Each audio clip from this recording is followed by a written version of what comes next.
సావిత్రి తన పతిని బతికించుకోవడానికి కారణం ఏమిటి? சாவித்ரி தன் கணவனை மீண்டெழச் செய்து கொண்டதற்கான காரணம் என்ன? తన వైబ్రేషన్ డివైన్ వైబ్రేషన్ గా మార్చుకుంది. தன் அதிர்வலைகளை தெய்வீக அதிர்வலைகளாக மாற்றிக்கொண்டாள். దైవాన్ని నిరంతరము స్మరిస్తూ వచ్చింది. தெய்வத்தை எப்பொழுதும் ஸ்மரித்துக் கொண்டே இருந்தாள். అట్టి దైవ చింతన చేతనే తన యొక్క వైబ్రేషన్ పూర్తి దివ్యంగా మారిపోయింది. அப்படிப்பட்ட தெய்வ சிந்தனையினாலேயே அவளுடைய அதிர்வலைகள் முற்றிலும் தெய்வீகமாக மாறிவிட்டது. అప్పుడే తన మరణించినటువంటి పతిని కూడాను తిరిగి వెనుకకు తెచ్చుకుంది.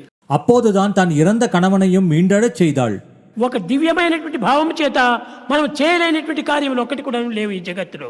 ஒரு திவ்யமான பாவத்தினால் நம்மால் செய்ய இயலாத காரியம் இவ்வுலகில் ஒன்றுமே இல்லை.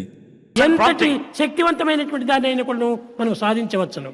எப்படிப்பட்ட சக்தி வாய்ந்ததையும் நாம் சாதித்து விடலாம். దీనికంతను పవిత్రమైన ప్రేమనే మూల కారణము. இவற்றுக்கெல்லாம் பவித்திரமான பிரேமையே மூல காரணம். ఈ ప్రేమ మూలకంగా దివ్యమైనటువంటి శక్తిని మనలో ప్రవేశింపజేస్తుంది. இந்த பிரேமையினால் திவ்யமான சக்தியை நாம் பெறலாம். ప్రేమ వశము చేసుకోలేనటువంటిది ఈ జగత్తులో ఒక్కటి కూడా లేదు. பிரேமையினால் வசப்படுத்த முடியாதது இவ்வுலகில் எதுவுமே இல்லை.